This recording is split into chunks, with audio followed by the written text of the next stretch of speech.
Hey, what's up, everybody? This is Marcus Lewis, and this is episode 12 of the Ask a Jazz Dude show, where Jeff Shirley comes through.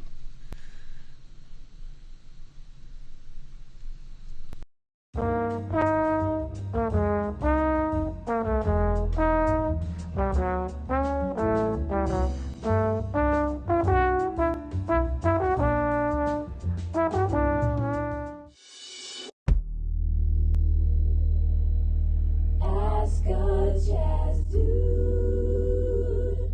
No.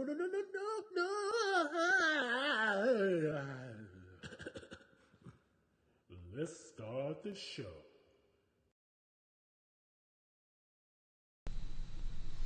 All right. Hey, everybody. This is episode 12 of the Ask a Jazz Dude show with jazz guitarist Jeff Shirley. He's got a new record out. So, Jeff, for the people that don't know who you are, tell us a little bit about yourself. Thanks for having me, Marcus. This is amazing. This is so cool. I mean, I've been on the radio before, just for a little bit, but live streaming video, this is a real thrill. A real thrill. Awesome. You're like the Joe Rogan of jazz. You're the Joe I'll Rogan quote of jazz. that. I'll quote that.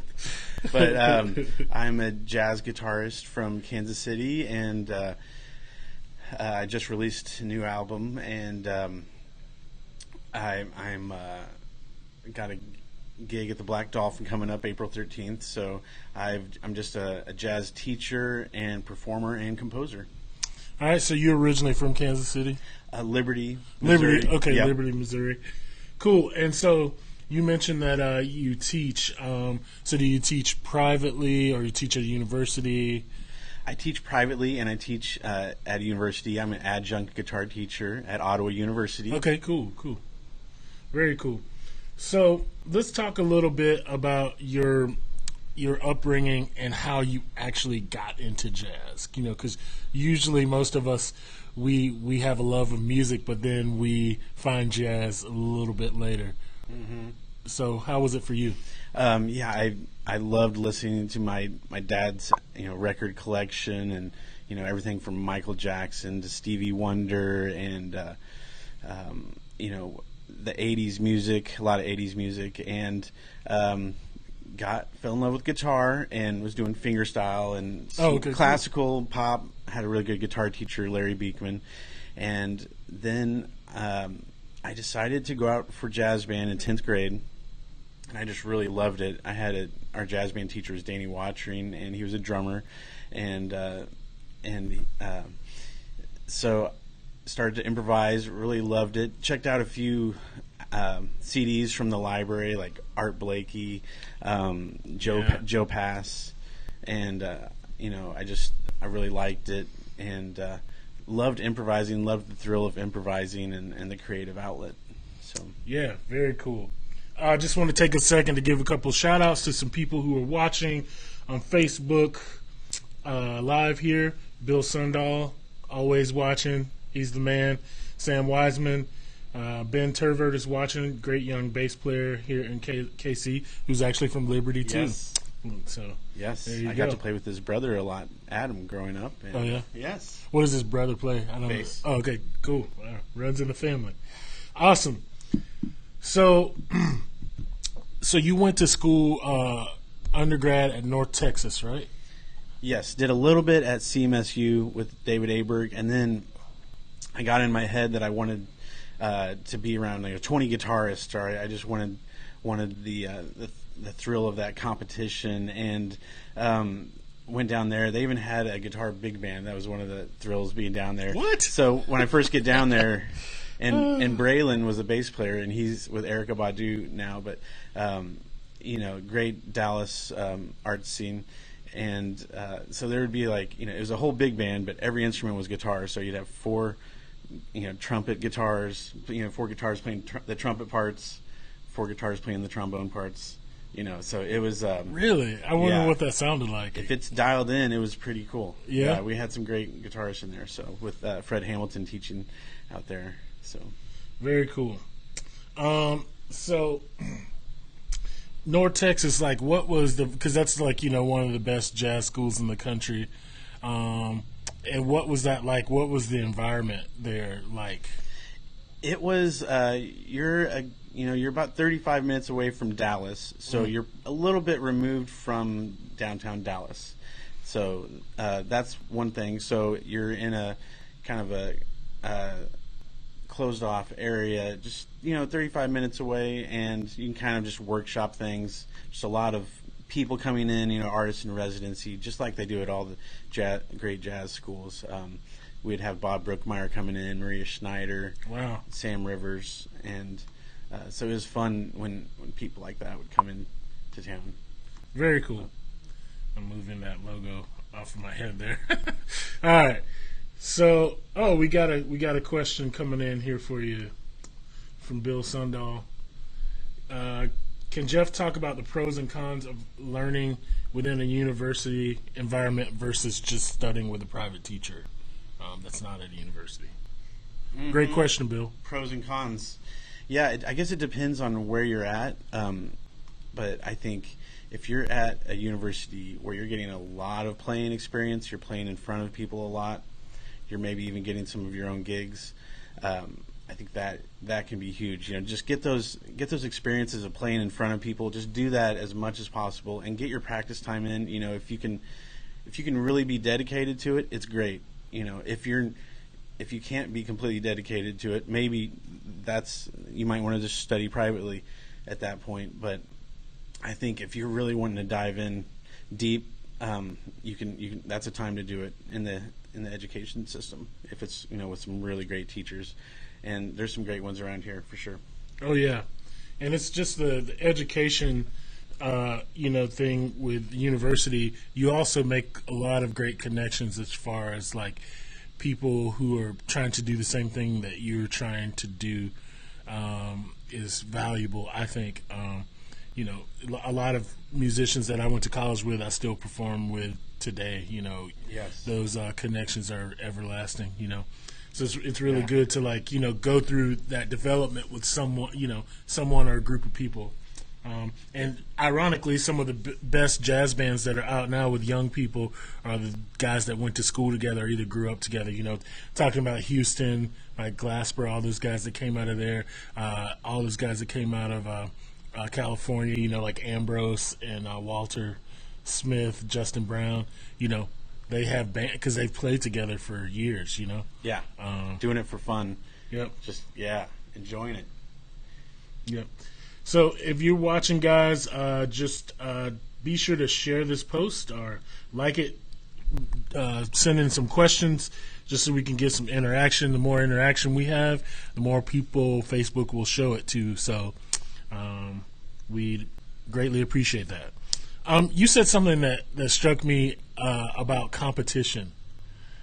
I feel like that's kind of gone away from like jazz a little bit. Like how like back in the day, like say Freddie Hubbard and Lee Morgan are at a jam session that's kind of like a cutting thing. Like I don't really see that anymore. Like there's bad competition, then there's good friendly competition, and I feel like a lot of those were good friendly competition. So what do you think about that? Is like as far as the jazz scene and like competition? I think I just had to know in my head for some reason where I stacked up or something. I don't know, but I think the main thing for musicians is you're only in competition with yourself. I think once you realize that, it opens a lot of things up, and so compete with yourself. And that's really all that matters. Everyone's doing their own thing, and it may take a long time to learn that, right. But just keep on your path and, keep the people around you that you really enjoy and, push yourself, because no one else is always going to do it. That's one thing about being in school. Some forces helping push you a little bit, but even when you get out, you have to continue that push. Oh, yeah. All right, guys, if you're just tuning in, this is jazz guitarist Jeff Shirley. You can find him social media at Jeff Shirley Jazz or either Jeff Shirley. So I put that down there so you can see that and follow him. All right, so we're talking about, we're going to get into his album a little bit later. I'm going to save that a little bit later. We're talking about his upbringing in jazz guitar and KC jazz scene. So we're just kind of figuring out his story right now. So, and ironically, point of the story is the name of your record. Thank you. So you went to North Texas, graduated, and then what was next after that? And then I moved back to Kansas City. I knew how fruitful the jazz environment was and was becoming. And, I thought that would be a lot of fun. So I came back. I kind of got a normal job, and I just slowly kind of started to integrate myself into the scene as much as I could. I didn't necessarily have a ton of confidence when I first came out of school. I got my playing in school, but I wasn't necessarily as confident as some people might have been coming out of school. So I was still developing some confidence, and I was also interested in trying to mix jazz with electronic music, because we all have computers, and you were starting to be able to get into software synths at that time and other things. So I was like, I'm going to combine jazz with electronic music. So I spent a lot of time kind of studying that and growing a little bit. And eventually just started to, sit in more and more, and started to get my own gigs, and the ball really started to roll. And then by the time, then I started teaching more about 6 years ago, and then that started to really help the ball rolling, and just, having a certain amount of gigs per month, no matter what it was. It didn't always have to be in my passion. I love playing my passion projects, but it didn't always have to be completely a passion project. Just playing 5 times a month or more, or it just helped my chops build as I was teaching. The more I started to teach, the more I was enjoying the whole process. I was enjoying being a student and everything. And so just kind of kept the ball rolling. That's great. Just want to say what's up to Mitch Town, watching from Omaha, Nebraska. Great organ player, good guy. Mitch and I play together quite a bit, and he has been playing at the Green Lady quite a bit lately. Cool. So good to see you on here, Mitch. We're talking with Jeff Shirley. You said something about the process, and it's I think that's super important. It took me a long time to figure that out. You're always trying to man, I have to learn this, I have to do that, but just sitting back and enjoying the process is super important, I think, because if you can just enjoy the process of trying to get where you're trying to get, then you've already won. It's once you just man, the process is great to my goal, that, I feel stuff starts to shift, when you get that mindset. So I really resonated with that. That was cool. All right. Always looking for a good guitarist. Yeah, you guys should link up. Jeff is killing. I've been enjoying his music. It's funny, the first two because I was trying to put the music on for the show, and the two that you sent me were the first two that and then I was like, man, it's just going to download the whole record. But really cool tunes. I like your writing. Definitely fan of odd meter stuff. Because Boysenberry is in 7, right? Yes. Yeah. So we'll get into that. All right. So you got back to the KC jazz scene. What year was that, if you don't mind me asking? When I first started to get play more, or when I first came back from really after North Texas. Yeah. What year was that? That was around 2005. Okay, 2005. So what was the KC jazz scene like when you came back 2005? Were there clubs? Were there's a lot of creative stuff going on? Was it more standard bait? What was going on? There was clubs, Jardines, and this is before Green Lady and Black Dolphin. But the Foundation, of course, was kicking it, and that I would always try to go to Foundation. I would learn a lot by going to the Foundation. Right. And the Blue Room jams and Phoenix jams, and like I said, I was still developing a little bit of confidence, and I wasn't necessarily as hungry as I became later. And I was I'd been going to school all my life, and so I was kind of I'm just going to get a job, and I'm going to do the things that I enjoy, and I was really focusing on that, and but of course Mark Lowry was playing around town a lot, and Herman Mahari and those guys were starting to emerge. Yeah, and so it all kind of happened at a great time. It all kind of aligned in a really cool way. So very cool. Just a couple more shout outs. People are coming in and out of the room, I see. We got Mike Herrera, great alto player. Plays in my big band a lot. And Lawrence Jackson, what's up? Great trumpet player. Mr. High C. You can find him on social media and all that stuff. It's a great social media handle. All right. So we're going to get into the album here, which is Jeff's got a new release. He released it March 30th. Yes. Was the official release date. So it's cool. And it's called Point of the Story. And you have on the record, of course, your composer, band leader, guitarist, Roger Wilder, piano and Rhodes, Bob Bowman on double bass, Matt Leifer on drums, and then Ryan Thielman on flugelhorns on tracks 1, 3, and 12. So the first tune that I'd like to play, and you can set this up and talk about, I'm always interested in like the compositional, being a composer, like how do people compose? Like, because we all do it a little bit differently. There's some similarities. So before you tell us about Boysenberry, what is your compositional process most times? I think it depends.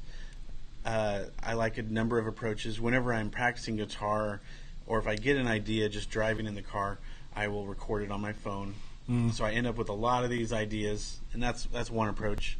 Sometimes I like to just sit down and write a song, whether it's with the guitar or maybe even the piano, but just to sit down and write a song. So sometimes I'll try to like go through periods. Maybe I have a few days off or something. I'll try to do like write a song a day or something, just as an exercise, if nothing else. So maybe for a week or two, I'll try to write a song a day, and that kind of gets my writing chops up a little bit. And just working on certain things that I'm interested in working on, or elevating my playing. And so going through all those voice recordings can be an overwhelming task sometimes, but that can pay off. Yeah, I do the same thing, man. I've got like hundreds of, me doing some like if you're ever on a plane, like, and you have a few hours, just like sit there and like, no, maybe yes. And on Boysenberry, it's a track. I'll even sometimes maybe work with a 4-track recorder or a digital audio workstation and just hearing things, seeing what works together, and then I'll put it all into Finale eventually, or notate it. And on Boysenberry, it's one of the songs that I wrote the longest ago. It was probably written a year or two before most of the other songs on the album. But I think it still remains one of the fresher tunes. Yeah, I like it. It's got the like kind of vamp chord progression, with the common tone in it that I like. That's a device that I like to use a lot, because you can make chords that might not sound as related more related because of the common pitch. Yes. You know what I mean? Yes. So what is the tune about? When I think Boysenberry, I think like Boysenberry sherbet, like, you know what I mean? Like, that sounds good. Yeah, like what is it? Baskin Robbins used to always have that flavor. Oh yeah. So I used to always, when I was younger, go to there and get Boysenberry flavors. Sherbet. So that's what I always think about. But tell us a little bit about the tune. It's a tune in 7/4, like you mentioned. Boysenberry is a combination of 4 fruits and just a very sweet fruit, and it's got some different sections in it. It's kind of a linear tune. A lot of the tunes might have simpler forms on this album, but this one is more linear and through composed. So yeah, I like the through composed. I think I wish more jazz musicians would take that approach. In particular, just like the whole AABA, like repeat, rinse, and repeat. That's cool, but as a composer and writer, I think it's cool to take the listener on a journey, a little bit. And then you can if you have in mind, I'm sure you had these guys in mind for the record, and it's like you can start to write different sections for a particular person, which is always fun. Yes, to have a group in mind while you're writing does help a lot. Yeah. Well, all right, guys. So check this out. This is hot off the presses since March 30th, and this is Jeff Shirley's tune "Boysenberry."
All right, we're back.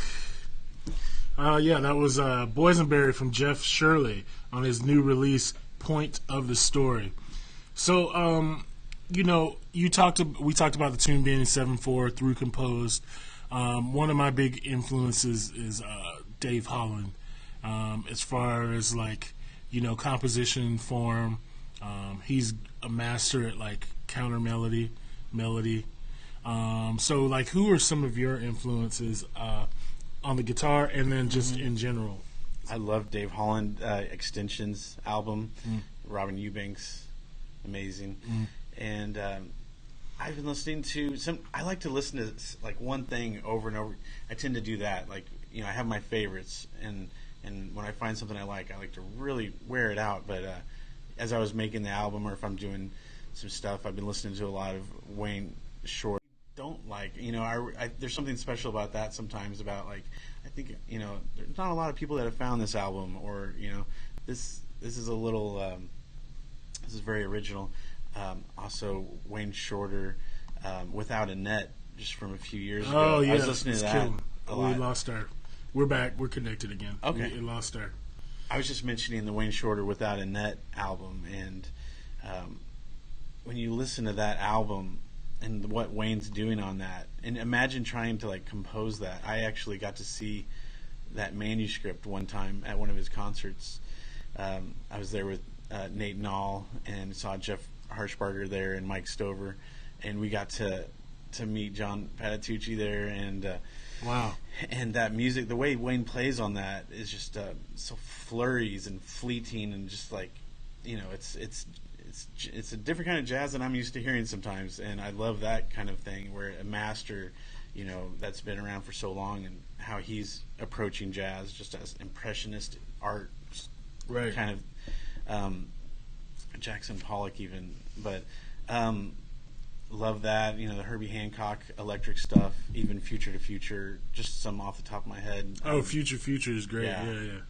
As far as guitarists, John Abercrombie and Pat Metheny and Bill Frisell. When I saw Bill Frisell at Nelson Atkins Museum, oh man, so good. Nothing like a good show to really ignite your fires too. We got to make sure to get out and see the music, listen to the music that's going on.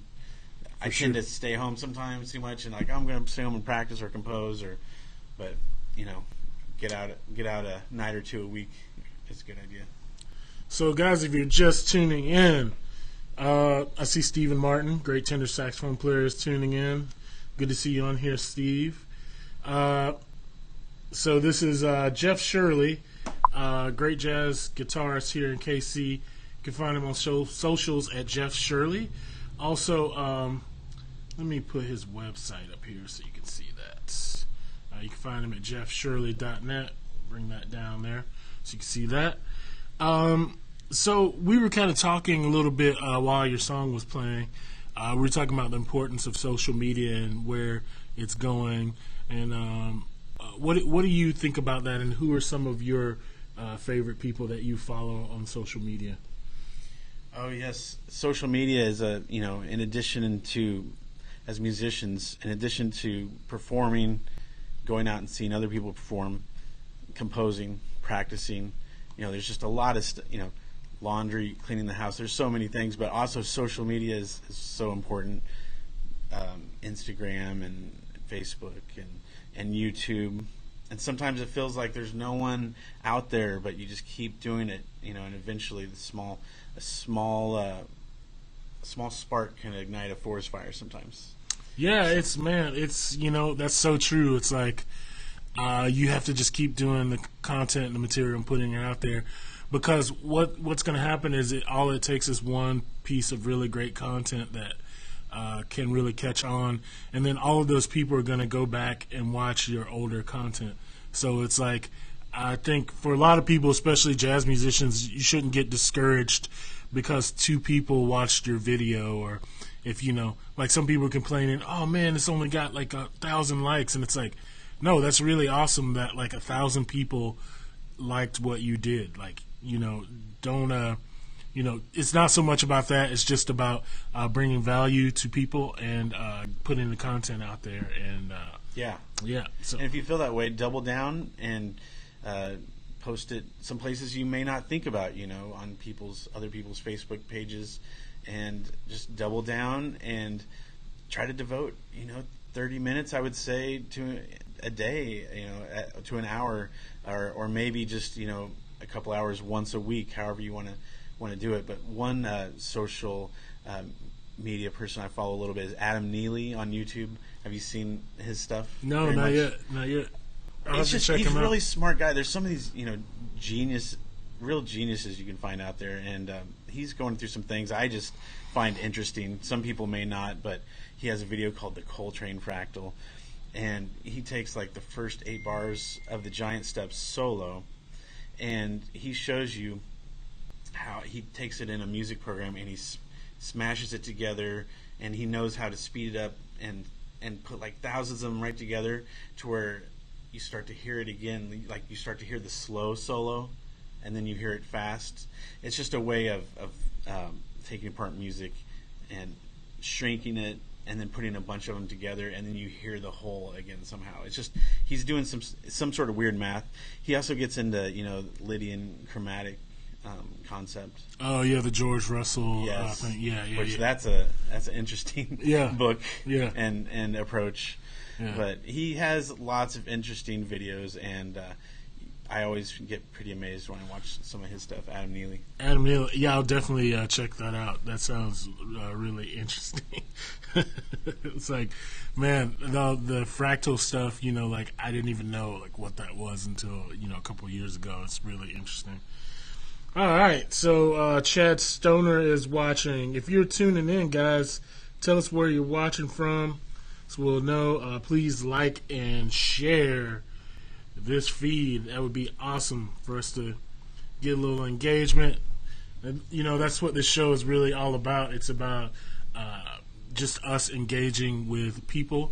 And, we don't always have to talk about music. I mean, typically the people that we bring on are musicians, but we don't have to talk about music. We can talk about anything. So, here's Jeff Shirley, and he's got a new album out. It's called Point of the Story. So let's talk a little bit about why you chose that title for your album. Yeah, I thought it's a little expression that we've all heard when someone says, someone's trying to tell a story, and they might say the point of the story is this, and they might try to condense everything down into one small sentence. But I thought it was a expression that maybe hadn't been seen on its own like that. When you take something, just an expression, and remove it from its normal context, it allows you to think about it in a different way. And I just think the listener could interpret it a little bit in their own way. There's multiple meanings possibly, but yeah, I think the point, it's just me trying to condense what I'm trying to say. That's the main thing, right? And just thinking about the point of stories, and just thinking about storytellers and what makes a great storyteller. I think there's something about a great storyteller that is hard to capture, hard to what makes a great storyteller. Yeah, and how's that developed? It always seems like storytellers, it's like a natural thing. Like some people can like work at that, but it's just like there's like a person that can really like captivate you, or like I did this show in Atlanta when I lived in Atlanta. I used to always there's a great theater there, the Fox Theater, and so whenever an act would come through, a lot of times I would get a call to like play, like if Aretha Franklin came through or whatever, and she wasn't traveling with like she was traveling with a rhythm section, but like horns, So there was this one time we were doing this Quincy Jones tribute, and the lady's name now is leaving me, but she came out to sing, and like immediately, just like, she had everyone in the room's attention before she even said a word, and then she started talking, and like it really drew people in. And I think that's like, I always wondered, like, is being a storyteller like something you can really work on and get better, or is it something? Of course you can get better, but like, is it?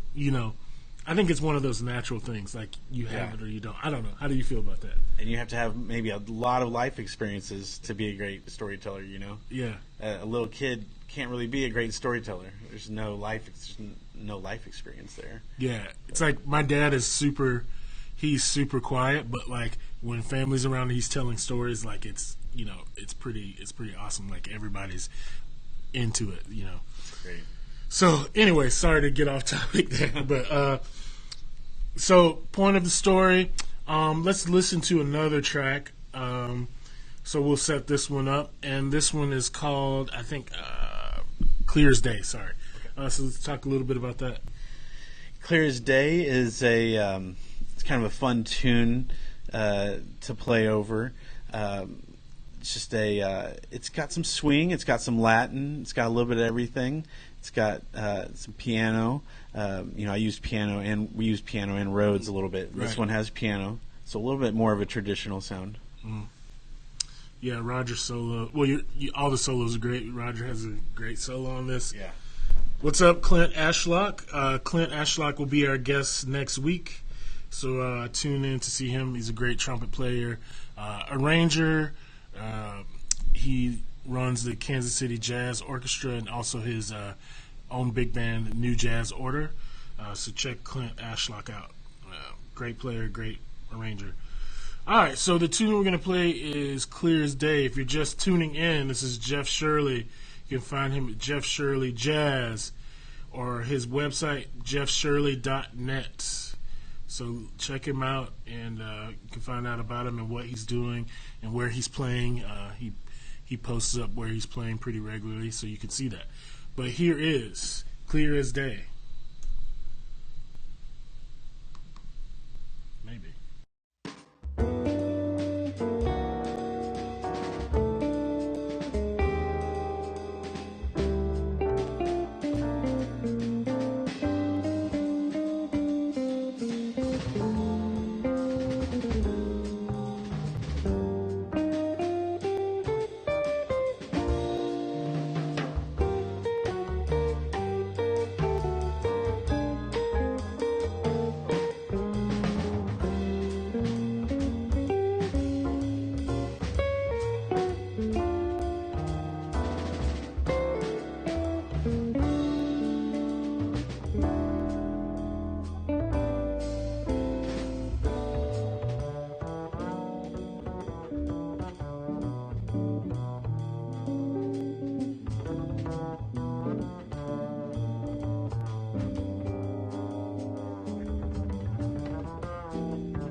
All right, we are back. This is Jeff Shirley. You can find him at jeffshirley.net or on social medias at Jeff Shirley or Jeff Shirley Jazz. So we're talking about a little bit during the break here about Jeff's love of teaching, and he said he really wants to like help a lot of people in any way that he can. He really truly enjoys teaching. So talk a little bit about that, and then tell them how they could get in touch with you as far as studying with you. Mm-hmm. Yeah, I just think as a jazz musician, I love talking about jazz. I love helping the younger generations, and I love watching great teachers. Like when I watch Sonny Rollins talk, or listen to Sonny Rollins, I love listening to him, what he's got to say, and just the ability to work with people, and not just guitarists. Obviously, I work with a lot of guitarists, and that's fun. But I love working with all instruments, and I teach a little bit at I teach in Olathe and Lenexa, and we do some camps out there. We do some jazz camps and some homeschool programs, and but yeah, I love it. So. Cool. All right, what's up to Jason Ferguson? Jason Ferguson's a great guitarist as well. Jason, where are you at now? What city are you at now? Anyways, so that track that we played, Clear as Day, so that was a really beautiful track. You've got an album release show coming up here in Kansas City, so talk a little bit about that. That's this Friday, April 13th, at the Black Dolphin at 9 p.m., and I will have Roger Wilder with me, and Bob Bowman, and Matt Leifer. And so that'll be 9 to 12. We'll be playing a lot of the songs off the album, as well as a lot of surprises. Very cool. Hey, Chris White, thank you for tuning in. So this is Jeff Shirley, guys, great jazz guitarist. He's very passionate about music and the guitar. As far as guitar goes, like what equipment are you using now for those people who are into equipment out there? Yes, I've been playing my Gibson 335 and my Diakisto, and I like to go through my Fender Hot Rod Deluxe or my Polytone amp. And sometimes I like to sweeten it up a little bit, go maybe through a little bit of chorus, maybe a little bit of distortion, like a tube screamer or a rat distortion, and maybe just a touch of reverb or delay if it's appropriate, depending on the context. There's so many different styles of guitar music out there, and sometimes I want that big a little bit of delay, a little bit of reverb, kind of a modern sound. And sometimes I want a drier, small room sound. So I really, try to be a chameleon of sorts, and I can kind of put my guitar into a number of different scenarios. So what, like a guitarist, like this is just for me. So a guitarist like Kurt Rosenwinkel, for instance, like what, like, because when I remember first hearing him, his sound was like super different for what you consider jazz guitar. Yeah. So like, what is he using? Like, not just like, is he using like a ton of reverb or chorus, or what is he? A little bit, I think he would probably say just a little bit, enough to get the sound, but without overdoing it. It's a real fine line, but just enough to where it's barely noticeable. But yeah, you can hear those little delay trails sometimes after he hits a note, and we've heard that on other instruments as well. But it's a great sound, and it's just interesting that certain things are idiomatic to the guitar. Like in jazz guitar, a lot of times we think about thick strings and just a mellow tone, and like a bending of a string might sound bad a lot of times in that scenario, right? But like think about a sax player or trombone, you hear bending is more natural. So there's certain things that are more commonly done, and it's fun to go to do the things that are commonly done, but then to go against that sometimes. But yeah, I think. And he might even have a touch of distortion on there sometimes, give him a little bit more sustain. But yeah, a real cool chamber sound. Right. I mean, I like that sound too, but like Peter Bernstein, like I think he has like a great, like if you were like playing like a standards gig on guitar, I think like his sound is, Yeah, the guitar you're playing is going to bring out different things from you, and the sound of the room is going to bring out different things. Every room sounds a little bit different. The strings that you've got on there, every little thing is going to, who you're playing with, just going to bring out different things.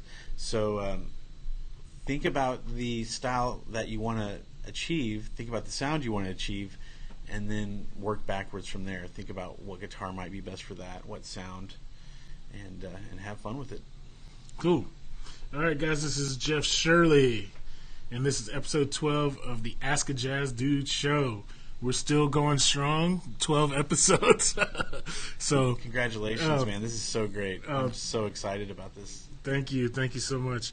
So we're talking about jazz guitar, the KC jazz scene, his new CD, Point of the Story, and he's got a release coming up at the Black Dolphin, April 13th, 9 p.m. That's on 18th and Grand, right next to the Green Lady Lounge. You can get his record. Oh, yeah, let me put the link up. I forgot to do that. There's also a link to iTunes here I'm going to put up so that you guys, if you want to go check it out on iTunes, if you can't make it to the CD release, maybe. Here we go. It went away. Why did it do that? There we go. Now it's there. All right. Cool. So there's a link for the album.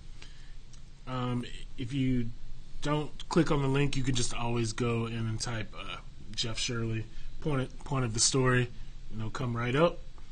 Thank you guys for tuning. Oh, what's up, Mike Warren? Great drummer here in KC. Mike, good to see you on here. He just had a great show at the Hush on Broadway, which, sorry I couldn't make it, man, but I'm sure you killed it. All right, so we're talking about the Kansas City jazz scene. So going back to 2005 when you came back from North Texas, what is the scene like now, and where do you see the Kansas City jazz scene going? I think there's even more great clubs than there used to be. There's great education and there's great young players and great veterans, and I think with things like this, with video podcasts and radio, there's a lot of great things ahead for us, and let's use the social media to help keep us together. I think there's so many great musicians locally. The hard thing is keeping track of them. It's hard enough to keep track of the people and and love. But there's always new people coming into town. There's new people to meet and know, and so the challenge is to see all of your favorite people and to play with them and to hear them. That's hard sometimes.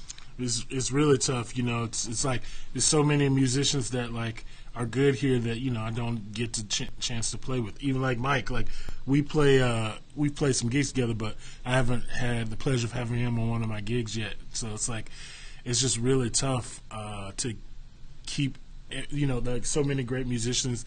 But I think the Facebook visibility and the social media visibility will help that. It's like people just need to like see you. You know what I mean? To like, It's kind of like the analogy of like Pepsi and Coke still run commercials, right? Like everyone knows what Coke and Pepsi is, but it's like they basically want you to think of when you're thirsty, drink Coke or Pepsi or whatever. It's not like awareness. So I think for musicians, it's the same thing. Like when you're out on the scene and showing up at jam sessions and other people's gigs, people start to call you for more gigs because they see you. You know what I mean? So it's just kind of interesting thing. Even when you think you're screaming from the rooftops, there's still people that aren't hearing that message. So just continue to get your message out there, and So one of the reasons why I started this show is just for the community of showcasing different people in the Kansas City area and even beyond Kansas City. Like we have the capability to Skype in calls, so we can interview someone in Europe, or whatever. So possibilities are endless. So we're just trying to create a community, showcase some people, some interaction, and that's it. My God, yeah, man, let's make that happen. We will, man. All right. What's up, Ryan Heinlein? Ryan Heinlein's a great jazz trombonist, educator, dude. And he just released his album, called Every Day Forever. And it's by his group, the Project H. And he was actually on episode 9, I think it was. He was a guest on the show. So good to see you, Ryan, on here. Hey Ryan, how did that CD release in Wichita go? Anyways, so this is Jeff Shirley. We got 4 minutes, man. So got anything else you want to talk about? You mentioned Wichita, and that's so cool to be able to utilize also the cities around us. And I hear about people taking little mini tours and things like that, and that's something I'm very interested in doing. So if anyone ever wants to do that, I'm all on board. So I think that's we've got a great thing here in Kansas City, and let's continue to bring it to other cities. And, you gotta.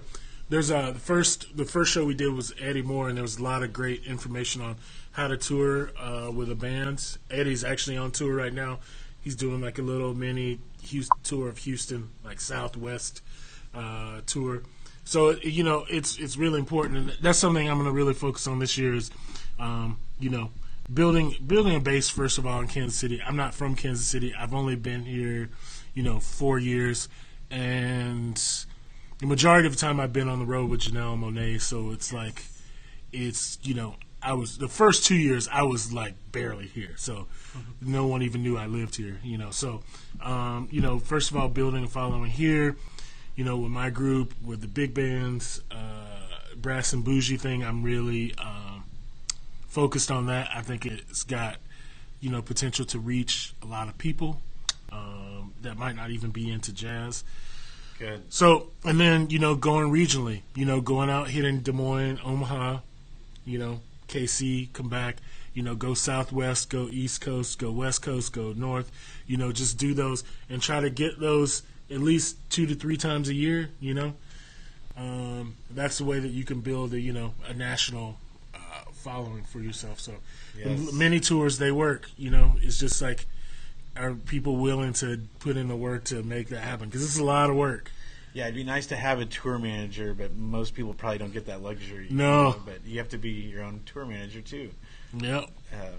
But I wanted to mention that I wanted to invite you and anyone else to come out to YJ's every Sunday from 7 to 10. That's a jam session. Oh, cool. And we'd love to have you. And that's with Brian Hicks, Alyssa Murray, and Matt Leifer. And there's a really good meal Sunday night. It's a feta feast. Cool. And so come out to that. And also the foundation. I'll be at the foundation coming up a little bit, and the ship May 30th. And Black Dolphin this Friday, 9 p.m. And check out the CD. Could I show the CD one more time? Yeah, man. Do it up. There we go. Hopefully it'll Point focus. Of the story. There we go. Oh, it was focusing. There it is. Thank all you right, all. Jeff Shirley, Point of the Story. Go pick it up at the Black Dolphin on April 30th. If you're more 13th. You said May 30th for the ship. Yes. Yeah. April 13th at the Black Dolphin, or you can find it on that link that I posted on iTunes, and it's also on Spotify, CD Baby, and Amazon Music. Continue to support great musicians like Jeff. This has been episode 12 of the Ask a Jazz Dude show. We're still going strong. We won't be stopped. And thank you guys for tuning in. You can find Jeff on social medias at Jeff Shirley Jazz. Thank you for KFI for partnering with us. You can find them at kkfi.org. Please tune in right this second on kkfi.org to Sam Wiseman's show, Jazz in the Afternoon. It's a great show. We'll see you guys next time. Squad.